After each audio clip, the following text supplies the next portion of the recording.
Hey guys, what's up? It's Ripe again. In today's video, a ridiculous drunk Karen claims that she knows the owner at a beach bar and has VIP status, meaning that she does not have to pay. She does not realize that I own the business. Here is what happened. Let's dive right into the story. So many years back, I opened a little beach cafe. Soon after, I noticed a gap in the market where a lot of places were selling food, but nobody was selling alcohol. I later learned it was because the approval is not as easy as it looks, and it involves a lot more inspections and all of that. Still, I passed through everything, and my beach cafe was now a beach bar. It was a hit, and I had a ton of people coming to get food and drinks. I'm very strict about my employees not serving anybody who's very clearly too drunk, but sometimes it just happens. They can have that one more to take them over the edge, and I get a very drunk person in return. This was more common once other places got licenses to sell. People would drink at one place and then come to my bar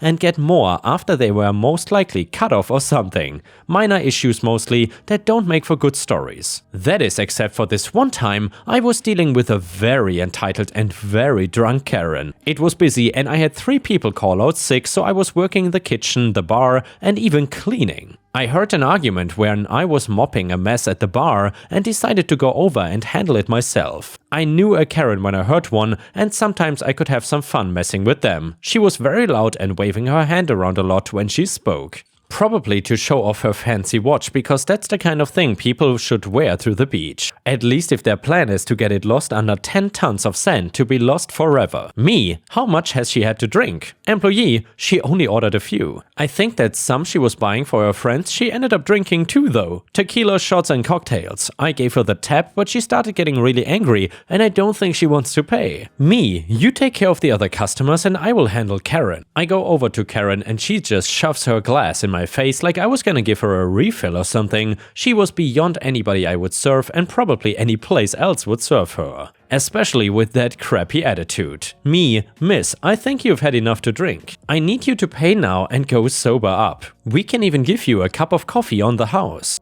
This is something I offer to most people that seem to have had too much. I don't really get a loss financially from it and people seem to like it. Karen, what I need is another drink, but the people here are useless and don't know who I am. Me, I'm sorry, but we cannot serve you anything else no matter who you are. Karen, you don't know that I'm a VIP. The owner gives me a discount and all of you grimy workers don't seem to get that. Okay, I was about to demand payment and kick her out, but I really wanted to see where this was going. I never met her before and we did not have any kind of VIP status. I asked her about it and let her give me a drunken ramble about knowing the owner and being an ex-girlfriend that he never really got over. I guess don't tell my boyfriend that. Anyway, also I found out after probing and trying to get her back on track that her discount was for 100% off and she didn't need to pay anything. She then devolved into insulting me and turning from a fun drunk into a very mean one. Something I actually expected from her, since she was an entitled Karen after all. My limit was her trying to insult other customers and act like she had the power to get them all free drinks. Me, I'm the owner actually and I never met you in my life. You need to pay your bill now and leave. Go sober up, go party somewhere else, I don't really care. The police have had to be called several times when people get too drunk or simply don't want to pay their bill. Karen did not yell more or try to run off without paying, which is what made her different. I never saw a drunk person this coordinated before. She first took the glass and threw it at my head, shattering it. Then she jumped over the bar without falling and started punching me. 2 guys had to pull her off of me and even then it was hard to hold her back. She was screaming how I was scum and trying to scam her that she was gonna make sure the owner was gonna hear about this and I would be fired. She even used the frickin' cliche line of "You will never work in this town again." And once the police got her in handcuffs and I gave my statement, including the fact that I wanted to press charges, I went to the hospital. I was okay, but I wanted to make sure there were no glass shards in my head and that I didn't need stitches. I was more interested in making sure also that Karen got what she deserved and never stepped foot inside my bar again. While waiting for a trial, I also alerted all the other places on the beach and they all banned her too. We might be competitors, but I wouldn't want anybody else getting hurt by her because I can imagine her pulling this crap at another bar on the same beach too. I don't know how long her trial was because I only came in for one day to talk about what happened, explain my injuries and swear that my security footage was true and not tampered with. Apparently her side was trying to get rid of the video as evidence, claiming I could alter it to make her look bad, which didn't make sense with all the witnesses that also saw her attack me and my hospital report. Actually, just now writing this, I don't know why she went to trial instead of just pleading guilty. Maybe this is just on TV, but I thought that you could get an even smaller sentence if you admit that what you did was wrong. Maybe even blaming it on being drunk could have caused her to just go to rehab or something instead of jail. My guess would be that the entitlement is just as bad when she is sober. She was found guilty for assault and battery and got a pretty light prison sentence. That also included, though, mandatory AA meetings while in prison and after she got out. To this day, though, I still have her up on my wall of banned customers, as does every other place on the beach. Even if she just wanted food, she was not gonna get it, and that's perfect to me. I love to think about if she comes to the beach with friends and trying to explain that she cannot go to any of the cafes, restaurants or bars. Do Karens even have friends though? Oh well, in my imagination she does and gets embarrassed and shamed by them. And here, Ripe Stars, I would say Karens definitely have friends, even if they are just other entitled people. Anyway, the next one is titled, I had to break up with my SO because of his insane family. So I don't think I can marry him because of his family. I know people will say that I'm crazy, but my gut tells me that I am right. So this was supposed to be the first time I'm meeting his parents. He has 2 sisters, mom and dad, and I was excited to meet my future in-laws. However, it shattered. Few days ago, I met his family. Some things about them just didn't sit right with me. His mom is very possessive about him, like the first thing she said when she saw me was, so you're the lady that keeps my son busy. I know it sounds like a joke, but she said it in a condescending tone. Throughout the entire gathering, she was trying to avoid me. She would get irritated whenever I got closer to my fiancé. She made one very mean comment when I asked her for a piece of pie that she made. She said I'll not be able to fit in my dress if I eat any more of it. She deliberately made me sit far away from him so that she could sit beside him. I knew she did not like me, but I tolerated that. However, she was way too harsh on her oldest daughter. She keeps making comments like, when you're getting married and if she still cannot get over Ben, her brother-in-law. The thing is, Mia, the oldest daughter, used to date Ben until he dumped her to be with the younger sister Jen. Jen is not very nice either. She was mean to Mia and kept bugging her to get a husband. Mia is 33, I don't think she needs to rush. Jen also didn't like me because she made some snide remarks about my upbringing. I grew up in an abusive household. I had to struggle a lot, whereas my fiancé came from a well-to-do family. His dad did not speak much, he did not say anything and just nodded. The only normal person there was Mia because she just kept to herself, but nonetheless, I did not feel very welcome by them. I just had this gut feeling that if I get married,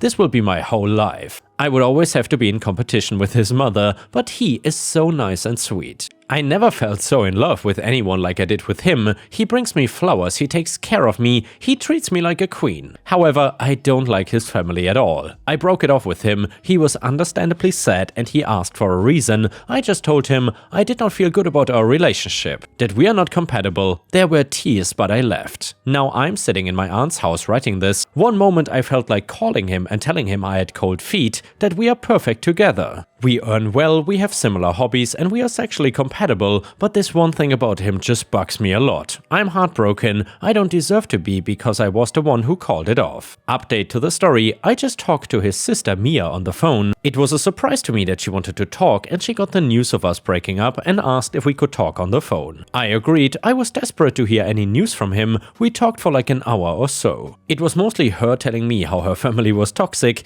that I made the right decision because her mom had a weird obsession with her baby boy. Also, she does not know why she is the black sheep of her family. She was not adopted nor was she an affair child, and she also mentioned her mother was a bit of a racist because of where I came from. Overall, that day she wanted to warn me. I asked why my ex doesn't treat her right. She said my ex is in delusion that they have a picture-perfect home, but he doesn't realize how toxic his mom is. She did bring it up with him and he just said that they are family, so families should not hold grudges. Honestly, I felt bad for her. She also said she'll be going no contact with her family. She thought she could salvage their relationship and let them be a part of her life, but she decided she doesn't want that. Also, she shared some personal info about her relationship status and future, but I don't want to share that here. It's not my place to share it, but she told me to meet him and tell him the truth. He deserves to know why I don't want to be part of his family. He needs to hear the truth and I'll be meeting him tomorrow. tomorrow. And yeah, as a lot of you guys requested, I will give another update. Now we got another update and it reads, I tried to update but it got removed, so to those who may it concern. I told him everything that I mentioned in the post and also about my feelings for his family, especially how they had treated Mia. Needless to say, he was upset and he tried to convince me that this is all in my head, that I shouldn't throw away our relationship because of his family will accept me if I become a part of it. I tried to explain things from my own perspective, but he was not budging. Then the topic of Mia came. He said it's unfair that even his sister is abandoning the family. He mentioned Mia's big news and she said she doesn't want to be a part of their family. I told him I knew about it because I talked to Mia. That seemed to upset him even more. He was pissed that Mia shared her news to me before his family. I got angry and told him this is exactly why I don't want to be a part of his family. Her mother made racist comments to me. I am half Bengali. His mom treated me like an outsider and did not make me feel welcome. His family is super toxic. I grew up in a toxic family too, and I don't want to die in one. Maybe someday he will find a woman his mother approves of, but that woman is not me. We had a big fight and he was obviously defending his family. He was not willing to listen to what I had to say. Overall, he was very dismissive. We ended the conversation in a very bad note. I'm sad about it. Aside from his family drama, he was a good guy. I don't think I can handle his family though, because you don't just marry one person, you marry the entire family, and they did not even bother to know me at all. So that's the update. And here, Ripe Stars, let me know what you think about this in the comments. I would say OP certainly dodged a bullet and she is not completely wrong with what she said in the end. I hope OP finds a more suitable relationship in the future, and I hope that in that relationship the family will accept her as well. And now let's move on to the next story. It starts like this. My neighbor is the biggest jerk that I've ever had the displeasure of meeting. Entitled, check. Rude, double check. Thinks that he is God's gift onto the planet? Check again. Despite him being a guy, I'm gonna call him Karen for this story because I really feel that's the best way to reflect him authentically. So this male Karen has been having issues with me for literal years, and while some of it is yelling, I want to talk about the silent war he's been having with me. It's honestly a one-way war because I don't care about it. Whenever I get something, he feels the need to run out to a store and get the same thing but better. He wants to one-up me at everything, but I never take the bait. I don't get angry about it and act like I don't even notice when he ends up with these new things. Karen really thinks that he should have the best of everything when, from what I can see, he is a total waste of space. His wife works all day while he is a stay-at-home husband that does not ever do anything. From the outside you can see the inside of the house is a mess and you can hear his wife complain and him telling her that he is too good for housework. Anyway, an example, if anybody needs, is I will get a new grill, and despite nothing being wrong with his one, he wants to go out and buy a bigger one with more features. I can imagine the unneeded spending is not helping him when it comes to getting yelled at by his wife. Then he likes to make snide remarks about my new thing, calling it a piece of junk or me being useless for not being able to afford something better. Then finally getting into a fight or making a complaint about the thing. For the grill, he does not like that he can smell the smoke. For a lawnmower, he does not like the loud noise, even though his makes even more. He just seems to want to fight with me. I went off on a rant, but it is important to understand why he is mad at this next part of the story. So my brother owned a beautiful vintage car, a 1969 Pontiac GTO for all of you car fans out there. He could not continue taking care of it for personal reasons and ended up giving it to me. You can imagine the look on Karen's face when a classic car worth about 70k came rolling up to my house. This was not something he could run to a store to and buy, so his usual plan was not gonna work. Even if he did find a classic car, the prices are so high, I doubt he would be able to afford one. So in his mind I was beating him and that could not happen. One night he ended up breaking a window of the car before hot wiring it and stealing it. You would think a smart thief would try and unload it or at least bring it somewhere else for a while, but no, instead he had the entire car just parked in his driveway, just like he owned it. Same plates and everything, which really makes you question how dumb Karen is during all of this. I still have the keys, so I decided that I'm just gonna walk over and take my car back. It should have been a quick 5-minute chore, but instead when I got to the car, Karen ran out screaming at me. "Karen, get the hell away from my property! You touch that car and I swear I'm gonna kill you." Me, you know damn well this is not your car. I'm not playing your games. I'm taking my car back, and the next time you try and steal it, I'm gonna throw you in jail so fast your head spins. Karen, well, I've called the cops and they are on the way. I am giving you 3 seconds to get the hell away from my brand new car, or I'm gonna put a bullet in your head.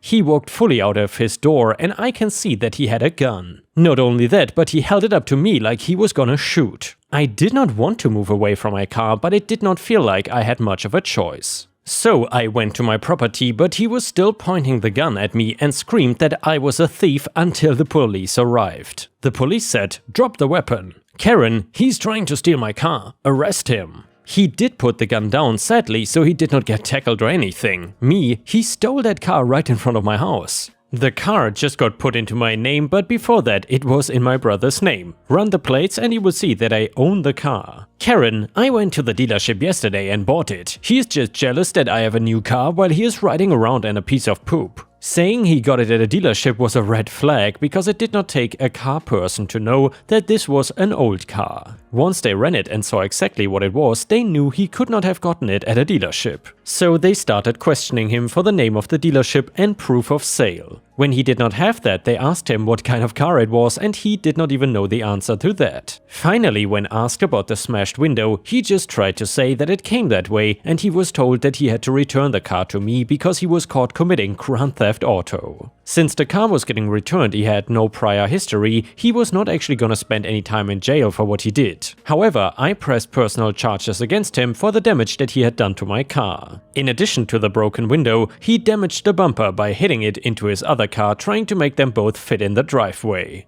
It was original hardware, so it was not a cheap fix like on a more modern day car. He ended up having to pay me $7,000 for the repair and he was furious about it. He was not dumb enough to try and justify it to the judge, but he was trying to talk crap about me to everyone he came across. Even people I never met would meet me and know me from the crazy stories that he was telling about me. Not a single person I came across took his side or him seriously for his reasoning. He said that he deserved the car more than me because he was into classic cars way more than I was. I flaunted it in his face and according to him, that was me asking him to try and steal it. Like I said before, he was really entitled and thought he deserved everything for no effort. I warned him if he ever went near my things again, I was gonna buy a gun of my own and see how he liked being at the end of it. To be honest, it was just an empty threat and I made sure to lock the car up in the garage just in case he got any funny ideas about stealing or even destroying it. You would think he learned some kind of lesson, but he is still in a one-way war against me, so I guess not.